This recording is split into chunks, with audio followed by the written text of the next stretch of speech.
प्यारे दोस्तों, अल्लाह वो है जो इंसान के किसी भी नुकसान को दूर करने में मदद कर सकता है, क्योंकि यह उसकी ख्वाहिश और उसकी ताकत के बिना नहीं हो सकता। अल्लाह के नाम और उसकी तारीफों को जानना इंसान को फितरत के किसी भी रूप की पूजा करने से मुक्त करता है, क्योंकि सृष्टि कमजोर है और निर्माता अल्लाह की जरूरत है। अल्लाह को याद रख, अल्लाह तुझे याद रखेगा। अस्सलाम वालेकुम प्यारे दोस्तों, इसी तरह की इस्लामी घटनाओं और वाकयात से रूबरू होते रहने के लिए आज ही सब्सक्राइब करें हमारे चैनल को और साथ ही बेल आइकन को प्रेस करें। दोस्तों, एक लड़की की शादी को 7 साल का अरसा बीत गया, मगर वह औलाद की नेमत से महरूम थी। उसके घर में कोई औलाद नहीं हुई थी। इसके खानदान और दोस्तों में जितनी भी इसके साथ की लड़कियां थीं, वह सब कोई 2, कोई 3 और कोई 4 बच्चों की मां बन चुकी थी। इस लड़की की बहुत हसरत थी कि अल्लाह इसकी भी गोद भर दे। ये लड़की किसी से कुछ नहीं कहती थी, लेकिन दिल ही दिल में अल्लाह से दुआ मांगा करती थी, या अल्लाह मुझे भी ये खुशियां दिखा दे। दोस्तों, इस लड़की की सारी सहेलियां, यहां तक कि इसके ससुराल में जितनी शादी इसके बाद हुई थी, वह सब साहिबे औलाद हो चुके थे। जहां इस लड़की को ससुराल वालों की चुभती हुई नजरों और सवालों का सामना करना पड़ता, वहीं वह खुद भी हर पल अपनी सूनी गोद की वजह से दुखी और परेशान रहती। उसने हिम्मत करके अपना चेकअप भी करवाया, लेकिन यह चीज देखकर और भी ज्यादा तकलीफ होती कि रिपोर्ट में डॉक्टर ने बताया था कि औलाद होने की उम्मीद नहीं है, जिस वजह से वह हर वक्त दुखी रहने लगी। मगर दिल में एक उम्मीद भी रहती कि अल्लाह चाहे तो कुछ भी नामुमकिन नहीं।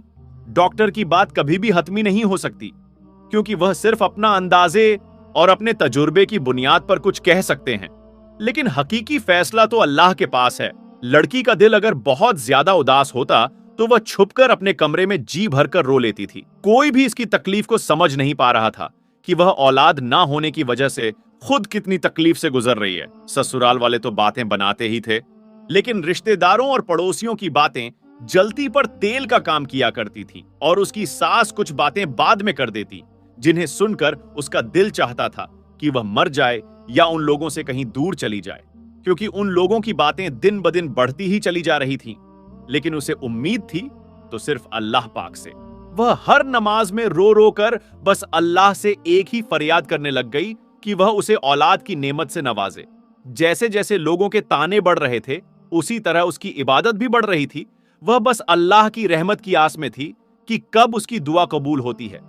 वक्त गुजरने के साथ जबकि देवरानी के यहाँ 4थे बच्चे ने जन्म लिया, तो इसकी सास के तानों में और भी शिद्दत आ गई कि तू तो बांझ है, मेरा बेटा बे औलाद रहेगा।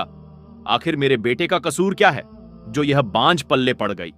एक दिन वह अपने देवर के बच्चे को गोद में लेकर प्यार कर रही थी कि न जाने उसके दिल में क्या हुआ कि वह बच्चे को वहीं पर लिटाकर अपने कमरे में आई और इतना रोई कि सब घर वाले जमा हो गए। उसके दिल की हालत समझे बिना ही सब यह सोचने लगे कि यह देवर के बच्चों से जलती है, हसद करती है, देवर के बच्चों से नफरत करती है, इसीलिए रोती है। मगर उन जाहिलों को कौन समझता कि अल्लाह ताला ने तो उसे ऐसा दिल दिया ही नहीं जो किसी से जलने वाला हो। वह तो उन लोगों में से थी जो अपनी खुशियां भी किसी को दे दें, किसी और की झोली में डाल दें, जो अपने मुंह का निवाला दूसरों के मुंह में डाल दें। वह तो बच्चे को प्यार करते वक्त अपनी सूनी गोद से इस कदर दिल गिरफ्तार हुई थी कि खुद पर काबू न रख सकी, और आज उसके आंसू भी सारे बांध तोड़कर बहने लगे। बस उसका एक शौहर था जिसने उसे कभी ताना नहीं मारा था। उसका शौहर उससे दिलो जान से प्यार करता था। वह उसकी ख्वाहिश को समझ सकता था, लेकिन वह क्या करता, इसके हाथ में तो कुछ भी नहीं था। एक दिन किसी ने कहा कि अपने शौहर के भी टेस्ट करवाओ। पहले तो इस बात पर बहुत हंगामा हुआ, लेकिन फिर बाद में उसके शौहर ने कहा कि टेस्ट करवाने में आखिर क्या हर्ज है। उसके शौहर का टेस्ट करवाया गया। जब रिपोर्ट सामने आई तो वह ठीक थी। फिर तो घर में एक तूफान आ गया। सब कहने लगे कि अब इस लड़की को फारिग करो, हम तुम्हारी दूसरी शादी करेंगे। लेकिन उसका शौहर किसी भी सूरत उसे तलाक देने को तैयार न था। शौहर की मोहब्बत में एक जर्रा भर भी कमी नहीं आई थी, बल्कि वह इसकी दिलजोई इस अंदाज में करता कि अगर अल्लाह ताला को मंजूर होगा तो हमें औलाद जरूर होगी, और अगर अल्लाह ताला को मंजूर ही नहीं तो हम इस पर भी शुक्रगुजार हैं।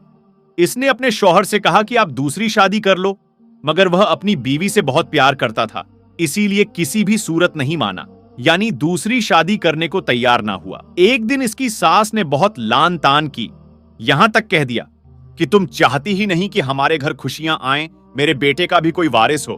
तुम बदजन ही नहीं, बददिमाग भी हो।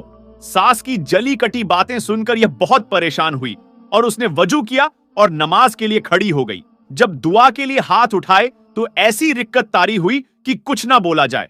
वह कुछ नहीं बोल पा रही थी। फिर सजदे में गिरकर अल्लाह ताला से फरियाद करने लगी, या अल्लाह, अगर तूने मुझे बे औलाद रखना है तो तूने मुझे इस दुनिया में औरत के रूप में क्यों भेजा? औरत तो पूरी ही औलाद से होती है, तो फिर मेरे वजूद को अधूरा क्यों रखा? या अल्लाह, सारी दुनिया के डॉक्टर चाहे जो मर्जी कहते रहे, मुझे बस तेरा ही आसरा है। या अल्लाह, मेरी वजह से मेरे शौहर को तकलीफ और इस मुश्किल से ना गुजार। या अल्लाह, तू हर चीज पर कादिर है। वह औरत सजदे में और भी दुआ मांगती रही। या अल्लाह, तुझे तेरे हबीब हजरत मोहम्मद मुस्तफा सल्लल्लाहु ताला अलैहि व आलिहि वसल्लम की प्यारी जुल्फों का वास्ता, मुझे औलाद की नेमत से माला माल कर दे। उस रात सजदे में रो रो कर उसने ऐसी फरियाद की कि उसकी आहों पुकार सुनकर कायनात की हर चीज शायद उसकी सिफारिश बन गई और अल्लाह पर उसका भरोसा जीत गया। और फिर चंद हफ्तों के बाद वह हुआ जिसकी किसी को भी उम्मीद न थी। डॉक्टर बार बार उसकी रिपोर्ट देख रहे थे। फिर उसकी जिंदगी की नबील सुनाई गई कि वह मां बनने वाली है।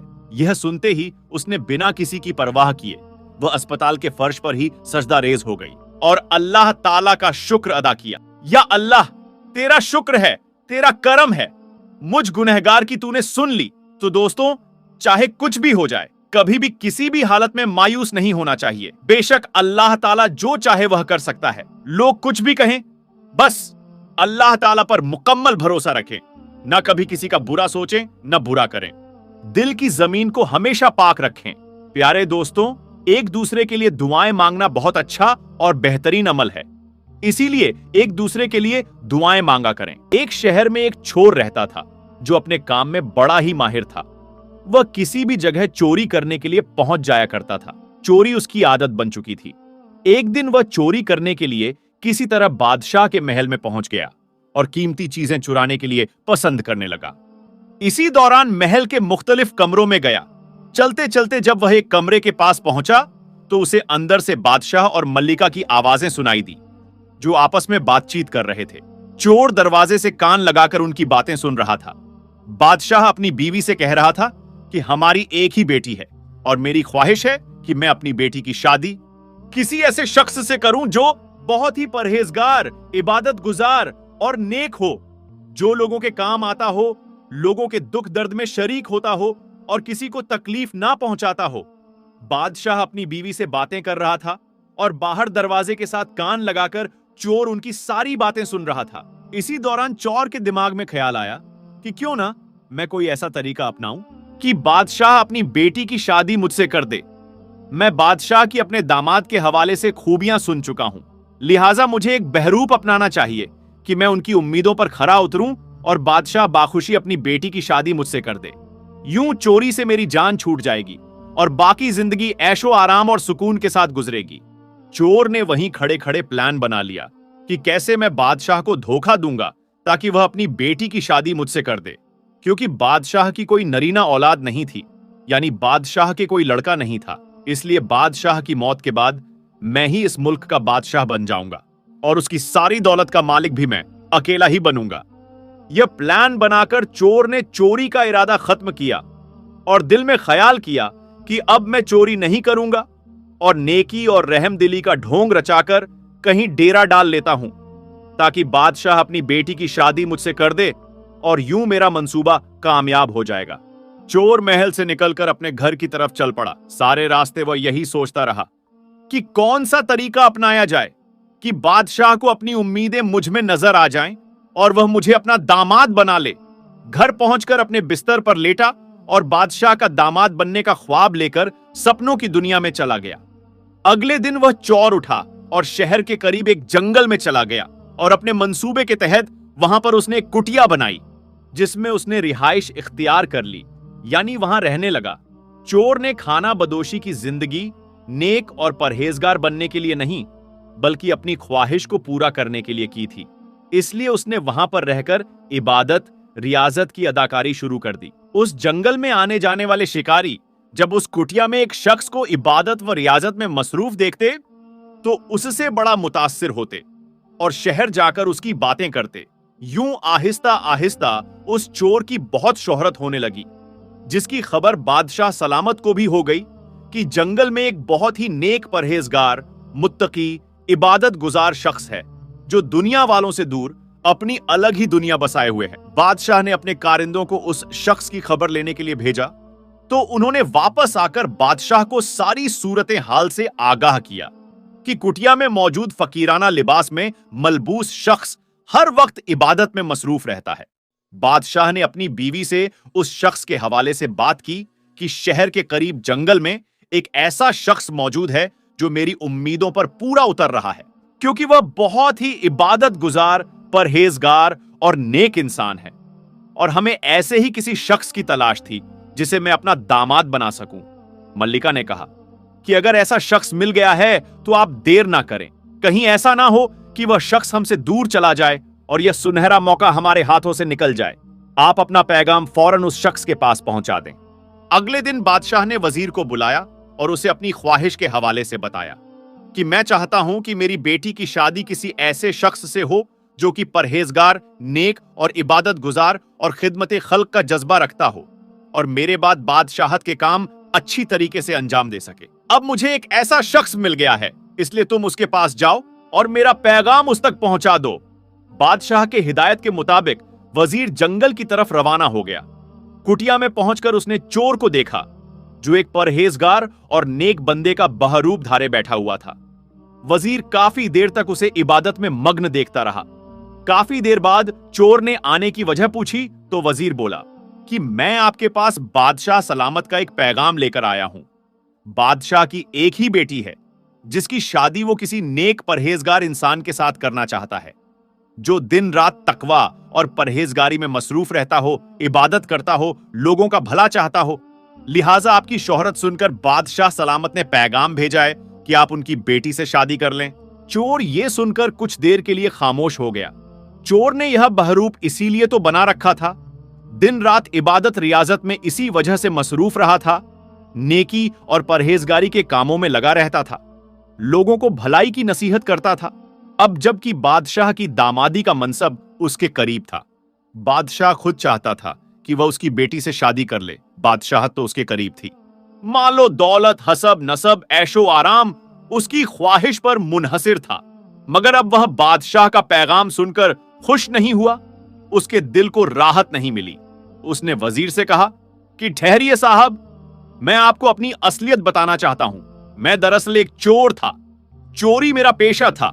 एक रात में चोरी की नीयत से बादशाह सलामत के महल में गया तो मैं बादशाह सलामत और मल्लिका के दरमियान होने वाली बातचीत सुन ली। इसके बाद मैंने सोचा कि क्यों ना मैं चरी छोड़कर परहेजगार और इबादत गुजार बंदा बन जाऊं ताकि बादशाह मुझे अपना दामाद बना ले और मेरी बाकी की जिंदगी ऐशो आराम और सुकून के साथ बसर हो। लिहाजा मैंने अपनी इसी ख्वाहिश को पूरा करने के लिए इस जंगल में बसेरा किया, फकीराना हुलिया अपनाया, कुटिया बनाई, इबादत और रियाजत करने लगा कि मेरी इबादत और रियाजत की शोहरत बादशाह सलामत तक पहुंचे और वह मुझे बाखूबी अपना दामाद बना ले। अब जबकि आप बादशाह का पैगाम लेकर मेरे पास आए हैं और यही मेरी मंशा भी थी, मगर अब आप जाकर बादशाह सलामत को बताइए कि मुझे उनका पैगाम मंजूर नहीं है, मैं उनकी बेटी से शादी नहीं कर सकता। वजीर उसकी बातें सुनकर बड़ा हैरान हुआ। उसने कहा कि अब जबकि तुम्हारी ख्वाहिश पूरे होने जा रही है तो तुम इनकार क्यों कर रहे हो? वह चोर शख्स बोला कि मैं यह फकीराना हुलिया अपनी ख्वाहिश को पूरा करने के लिए अपनाया था, मगर जब मैं इस जंगल में दुनिया वालों से दूर इबादत और रियाजत में मसरूफ हुआ तो मुझे हकीकी मायने में इससे राहत और उल्फत और लज्जत महसूस हुई। मुझे सुकून मिला, आराम और करार मिला और इसी हिलावत की वजह से मैं अब दोबारा दुनिया के करीब जाना नहीं चाहता, क्योंकि यह सब आरजी चीजें हैं, ये एक ना एक दिन हमसे छीन ली जाएंगी। इसलिए मुझे ऐसी दुनियावी ख्वाहिशात में अब कोई दिलचस्पी नहीं, कोई लगावट नहीं रही। वजीर उसकी बात सुनकर वापस महल पहुंचा। बादशाह सलामत को सारी सूरतें हाल से आगाह किया। बादशाह वजीर की बात सुनकर बड़ा हैरान और मुतासिर भी हुआ और बोला कि अगर वह शख्स चाहता तो वो अपनी असलियत छुपा सकता था और मेरी बेटी से शादी करके बादशाह बन सकता था और मुझे ऐसे ही दामाद की ख्वाहिश थी। अगले दिन बादशाह अपनी मलिका और शहजादी के साथ उस जंगल में जाता है और चोर की कुटिया में पहुंचकर उससे मुलाकात करता है।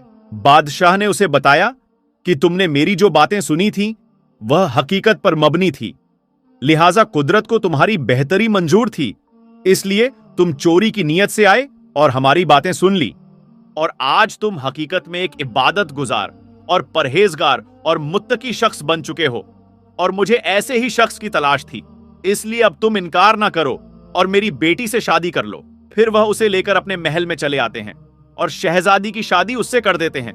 यूं उसे अपनी इबादत और रियाजत का बेहतरीन सिला मिल जाता है।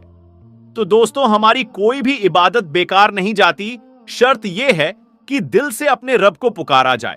दोस्तों, अजान एक अल्लाह का कलाम है, यानी अजान को किसी ने लिखा या किसी ने बनाया नहीं है, बल्कि अल्लाह की तरफ से हम इंसानों के लिए भेजा गया एक कलाम है, ताकि इसके जरिए से लोगों को नमाज के लिए मस्जिद में इकट्ठा किया जा सके। इसी वजह से हर रोज 5 वक्त अजान दी जाती है। आज पॉलिटिक्स की वजह से भारत का माहौल कुछ ऐसा बन गया है कि जगह जगह पर लोग अजान पर एतराज करते हुए नजर आ रहे हैं। ये लोग शायद इस बात को भूल गए हैं कि जब अल्लाह का अजाब आता है तो इंसान को संभलने तक का मौका नहीं मिलता और इंसान तबाह व बर्बाद होकर रह जाता है। आज की इस वीडियो में हम आपको एक ऐसे शख्स के बारे में बताने वाले हैं जो अजान से सख्त नफरत किया करता था, और यही नहीं, एक बार तो उसने अजान देने वाले को गालियां दी और तो और उसे थप्पड़ भी मार दिया और अजान भी बंद करा दी।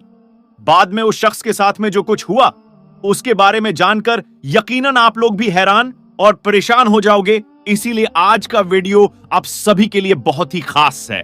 आप हिंदू हो या मुसलमान, आप इस वीडियो को आखिर तक जरूर देखिए और मेहरबानी करके कमेंट बॉक्स में अल्लाहू अकबर जरूर लिखें। प्यारे दोस्तों, बहुत पहले की बात है, किसी पोस्ट पर एक बहुत बड़ा ऑफिसर था। एक बार किसी खास काम की वजह से उसका तबादला यानी उसका ट्रांसफर मुस्लिम इलाके में हो गया था। इत्तेफाक से उसको जो वहां पर रहने के लिए जो मकान मिला उसके करीब में ही एक मस्जिद थी जिसमें 5 वक्त रोजाना अजान दी जाती थी। एक दिन वो ऑफिसर अपने मकान के अंदर सो रहा था कि इतने में मस्जिद में फज्र की अजान होने लगी, यानी कि उसके कानों में अजान की आवाज जोर से पड़ने लगी, जिससे उस ऑफिसर की आंखें खुल गईं। ये देखकर उस ऑफिसर को बहुत गुस्सा आया, इसीलिए उसने सुबह होते ही उस मुअज्जिन को यानी अजान देने वाले को अपने पास बुलाया और उससे कहने लगा कि कल से सुबह की अजान लाउडस्पीकर में मत देना, क्योंकि मेरा घर मस्जिद के करीब में है और सुबह अजान की वजह से मेरी नींद में खलल पैदा होता है, यानी कि मेरी नींद खराब होती है। ये सुनकर अजान देने वाले मुअज्जिन ने कहा कि साहब, ये तो अल्लाह का कलाम है, इसको सुनकर तो सुबह सुबह दिल को सुकून पहुंचना चाहिए, और अगर मैं सुबह सुबह लाउडस्पीकर में अजान ना दूंगा तो जो बूढ़े बुजुर्ग लोग हैं उनकी आंखें कैसे खुलेगी। और यही नहीं, बहुत से बूढ़े बुजुर्ग लोग ऐसे भी हैं जिनके पास वक्त देखने के लिए घड़ी भी नहीं है, या फिर उनको घड़ी में टाइम देखना नहीं आता है। ऐसे लोग तो सुबह सुबह अजान की आवाज सुनकर ही मस्जिद में नमाज पढ़ने के लिए आते हैं। और साहब, अजान की आवाज सुनकर आप भी जल्दी सुबह उठ जाया करो, इससे आपको भी बहुत ज्यादा फायदा होगा। सुबह सुबह जल्दी उठकर आप भी पैदल चला करो, इससे आपके जिस्म को भी काफी फायदा हासिल होगा। ऑफिसर तो मुसलमानों के बारे में तरह तरह की बातें सुनकर उनसे पहले ही नफरत करता था, इसीलिए वो फिर उस आदमी की ऐसी बातें सुनकर गुस्से में आकर कहने लगा कि मुझे ज्यादा समझाने की जरूरत नहीं है, और याद रखना, खबरदार, अगर तुमने कल सुबह फजर की अजान दी तो तुम्हारी खैर नहीं। और ऐसे ही उस ऑफिसर ने अजान देने वाले शख्स को खरी खोटी सुनाकर भेज दिया, मगर उस अजान देने वाले ने उस ऑफिसर की बात पर कुछ खास ध्यान नहीं दिया, इसीलिए फिर उसने अगले दिन ही सुबह फजर के वक्त में लाउडस्पीकर से अजान दे दी। जैसे ही सुबह सुबह उस ऑफिसर ने अजान की आवाज सुनी तो गुस्से से लाल हो गया और वो फौरन अजान देने वाले के पास गया और उसको बुरा भला कहने लगा। और यही नहीं, गुस्से में उसने अजान देने वाले शख्स को थप्पड़ मार दिया और कहने लगा कि मैंने तुमको कर कितना समझाया था कि सुबह अजान की आवाज से मेरी नींद खराब होती है, इसीलिए लाउड स्पीकर में अजान मत देना, लेकिन तुमने तो इस बात पर ध्यान ही नहीं दिया। ऑफिसर को क्या कहता, वो तो थप्पड़ खाकर रोने लगा और दिल ही दिल में अल्लाह ताला से दुआ करने लगा, या अल्लाह, जिसने तेरी इस अजान देने वाले बंदे पर जुल्म किया तो उसे अपने अजाब में डाल दे, उसे ऐसी सजा दे कि उसकी अक्ल ठिकाने आ जाए। जैसे ही मुअज्जिन की आवाज अल्लाह की बारगाह में पहुंची तो अल्लाह ने फौरन उसकी दुआ कबूल कर ली और उसी दिन उस ऑफिसर पर अजाब नाजिल हो गया। यानी कि उसी रात वो अल्लाह की पकड़ में आ गया।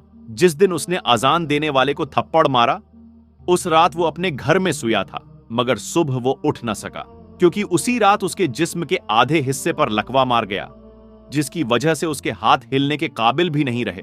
इसके बाद उस ऑफिसर का काफी इलाज करवाया गया, मगर उसका वो मर्ज ठीक ना हो सका। ये देखकर ऑफिस वालों ने उसे नौकरी से भी निकाल दिया। अब उसके घर में जो मोटी रकम आती थी वो भी आना बंद हो गई थी। अब घर में पड़ा पड़ा अपनी बीवी को परेशान करने लगा और लड़ाई झगड़ा करने लगा। उसकी बेचारी बीवी उसकी खिदमत करती थी, उसे अपने हाथों से खाना खिलाती थी, उसके कपड़े बदलती थी, यानी कि हर तरह से उसकी देखभाल करती थी, और उसके बदले में उसकी बीवी को गालियां ही सुनने को मिलती थीं। इसी तरह से कुछ दिनों के बाद में उसकी बीवी भी उससे तंग आ गए और एक दिन उसकी बीवी ने अपने भाई को फोन कर दिया और कहने लगी, भैया मैं इस इंसान से तंग आ चुकी हूं, पूरे दिन इसकी खिदमत करती रहती हूं, मगर ऊपर से ये मुझे गालियां देता है, मारता पीटता है। अब मैं यहां पर इसके साथ में नहीं रह सकती हूं, इसीलिए आप मुझे यहां से ले जाइए।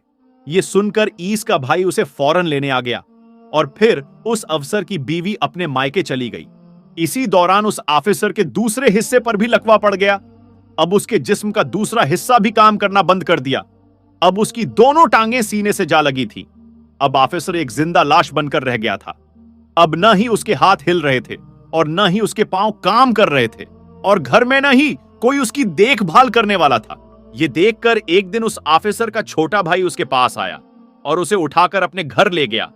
अब ये ना तो खुद उठ सकता था और न ही खुद के हाथों से खा पी सकता था। अब कौन हर रोज बच्चों की तरह उसकी नापाकी धोता? अब कौन उसके कपड़े बदलवाए? ऐसे ही करते करते एक दिन उसके भाई की बीवी भी उससे तंग आ गई और कहने लगी, मुझसे ये रोज रोज काम नहीं होगा। ऐसे ही करते करते एक दिन उस ऑफिसर ने किसी बात पर अपने उस भाई की बीवी से झगड़ा कर लिया।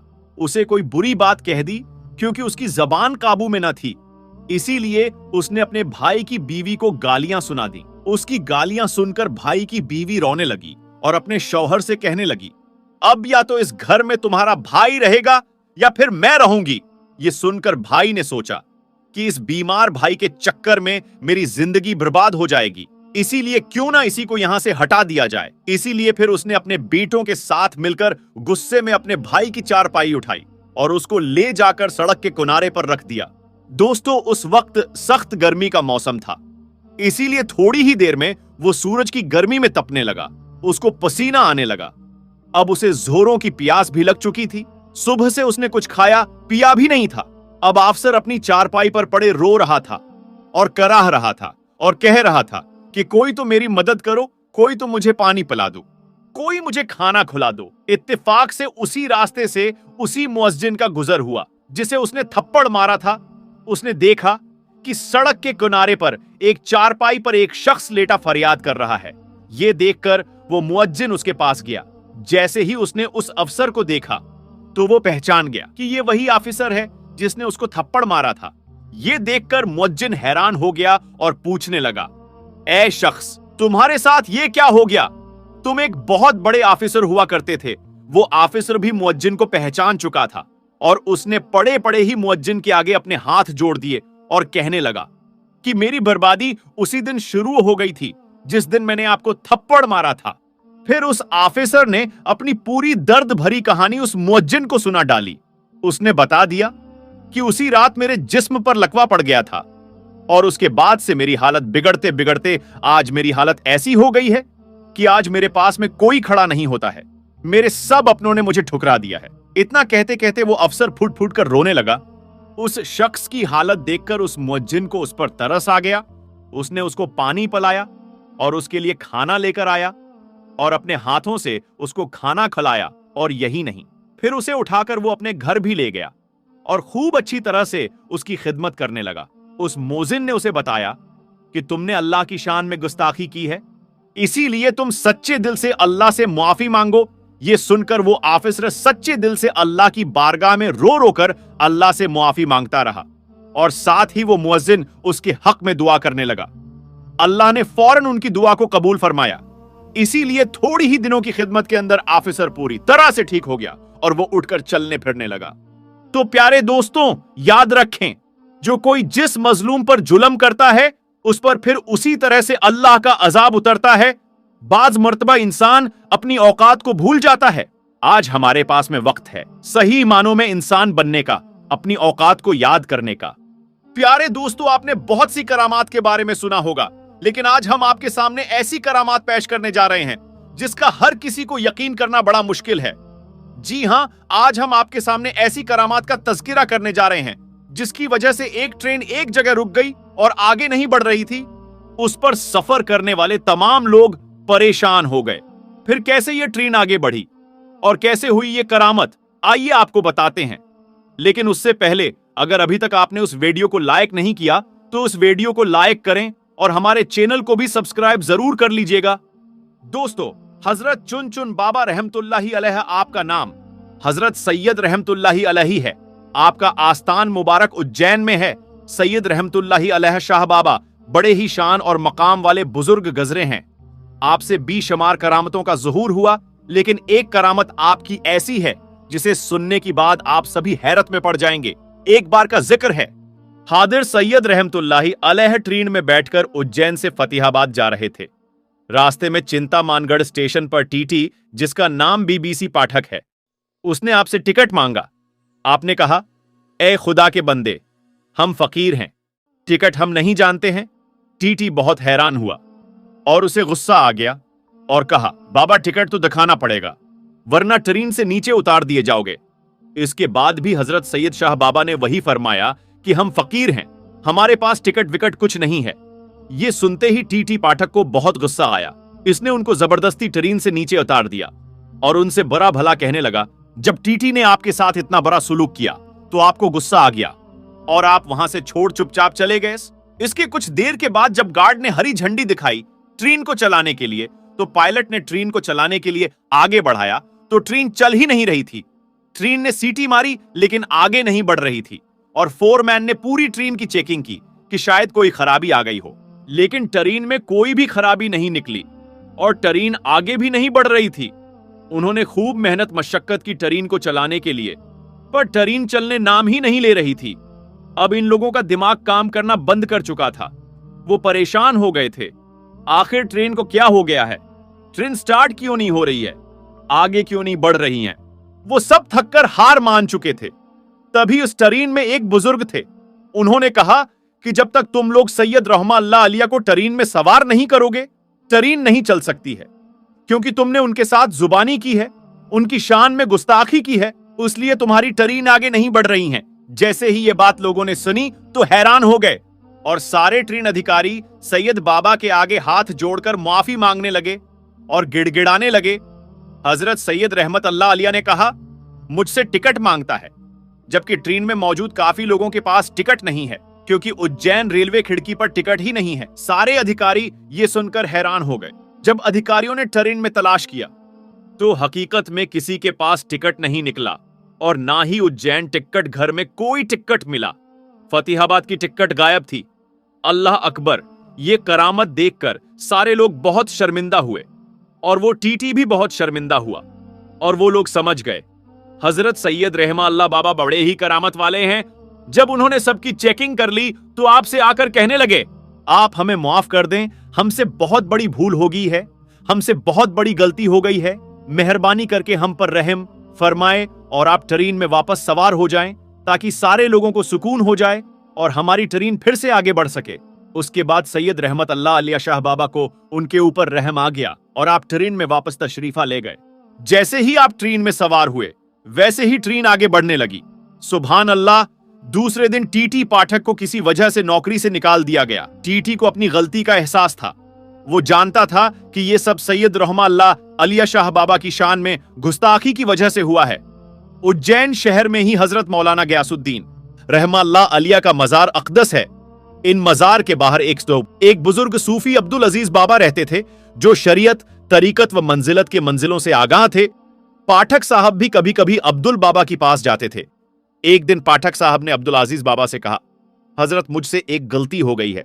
मैंने चुन चुन बाबा को ट्रेन से उतार दिया था, तो मैं भी अपनी नौकरी से निकाल दिया गया हूं। अब आप मेरी मदद कीजिए। आप मेरी सिफारिश हजरत सैयद रहमान अल्लाह अलिया शाह बाबा से कर दें, ताकि मेरी जिंदगी के दिन वापस पटरी पर आ जाएं। हजरत अब्दुल अजीज बाबा को चुन चुन बाबा की जलाल का बाखूबी इल्म था, जबकि उनका लक़ब ताज मजहर था। पहले वो तैयार नहीं हुए, मगर पाठक साहब के जिद करने पर हजरत रहमान अल्लाह अलिया शाह बाबा के पास जाने को तैयार हो गए। अब्दुल अजीज बाबा चुन चुन बाबा के पास गए और कहा, हुजूर, उसे अपनी गलती का एहसास है। ये अपनी नौकरी से निकाल दिया गया है, उसके बाल बचे हैं, ये अब क्या खाएंगे, ये मर जाएगा, आप इस पर रहम फरमाएं। हजरत शाह बाबा बहुत ही रहम दिल थे। आपके अंदर रहम समाया हुआ था। आपने अपनी रहमत भरी नजर डाली और बोले, जाओ, इंशाअल्लाह कल ये बहाल हो जाएगा, यानी ये जो परेशानी है कल वो हल हो जाएगी। और अब अल्लाह के वली ने फरमा दिया है तो वो होकर रहता है। दूसरे दिन टीटी टाटक को अपनी पोजीशन पर वापस बुला लिया गया और उसे नौकरी वापस मिल गए। सुभान अल्लाह। दोस्तों, अब हम आपको मुंबई की एक ऐसी करामाती दरगाह की जियारत कराएंगे जो कि मुंबई से एसटी रेलवे स्टेशन पर मौजूद है। दोस्तों, हजरत बिस्मिल्लाह शाह बाबा रहमान अल्लाह अलिया की मजार महाराष्ट्र के शहर मुंबई के इलाके Saint George ST railway station पर मौजूद है। आपका पूरा नाम हजरत सैयद उस्मान शाह कादरी रहमान अल्लाह अलिया है। आप आल रसूल हैं। आप मुल्क अरब से हिंदुस्तान तशरीफ लाए और महाराष्ट्र के शहर मुंबई के इलाके में सकूनत पजीर हुए। आप बड़े ही परहेजगार आबिद और जाहिद थे। आप बड़े ही जलीलुल कद्र वली कामिल है।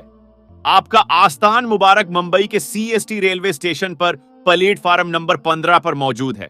इसलिए लोग जब भी सफर करने के लिए जाते हैं तो आपसे बारगाह में इस अकीदत के साथ हाजिर होते हैं कि जब भी सफर के लिए निकले तो उनका सफर आसान हो और आपकी दुआ से उनका सफर खैरियत से हो। आप रहमा अल्लाह अलिया की करामत के बारे में यह मशहूर है कि जब हजरत बिस्मिल्लाह शाह रहमता अल्लाह अरब से हिंदुस्तान तशरीफ लाए और मुंबई में सकूनत पजीर हुए, तो आपने अपनी इबादत गाह एक पेड़ के नीचे बना ली।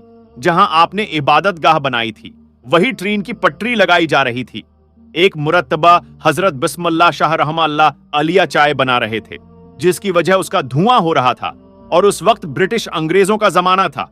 वो लोग ट्रेन की पटरी लगा रहे थे। जब इन लोगों ने देखा कि दरख्त के नीचे से धुआं निकल रहा है, तो वो लोग उस दरख्त के करीब गए तो देखा कि एक बुजुर्ग अल्लाह के वली चाय बना रहे हैं। तो इन लोगों ने उनको वहां से उठने के लिए कहा, क्योंकि इन लोगों को वहां पर पटरी बिछानी थी। लेकिन बिस्मिल्लाह शाह बाबा रहमान अल्लाह अलिया ने हटने से मना फरमा दिया, तो अंग्रेजों ने उनको जबरदस्ती उठा दिया और अपना काम शुरू कर दिया। काम करते करते रात गुजरी तो सुबह देखा कि जो पटरी इन लोगों ने बिछाई थी वो उखड़ी पड़ी हुई थी। तो फिर इन लोगों ने काम शुरू कर दिया और पटरी को वापस बिछाने लगे। इसी तरह रात गुजरी और दूसरे दिन सुबह देखा तो फिर से पटरी उखड़ी पड़ी हुई थी। फिर से वो लोग पटरी बिछाते थे और वो उखड़ जाती थी। जब 3-4 दिन ऐसे ही होता रहा तो वो लोग समझ गए कि हो ना हो करामत इस फकीर की है जो चाय बना रहे थे। तो इन लोगों ने पटरी को हटाकर दूसरी जगह शिफ्ट किया और फिर बिस्मिल्लाह बाबा रहमता अल्लाह अलिया की वो इबादत वाली जगह को छोड़ दिया जहां आज आप रहमा अल्लाह अलिया की मजार मौजूद है। तो दोस्तों, ये है अल्लाह के वलियों की शान कि उन्होंने अंग्रेजों को यह सबक सिखा दिया कि कभी भी अल्लाह के वलियों से न उलझना। दोस्तों, उम्मीद करते हैं कि आपको आज की हमारी ये वीडियो जरूर पसंद आई होगी। अगर आपको ये वीडियो पसंद आई, उस वीडियो को लाइक करें, शेयर करें अपने दोस्तों के साथ और चैनल को सब्सक्राइब करके बेल को जरूर दबा दें। मिलेंगे अगली वीडियो में, तब तक के लिए अल्लाह हाफिज।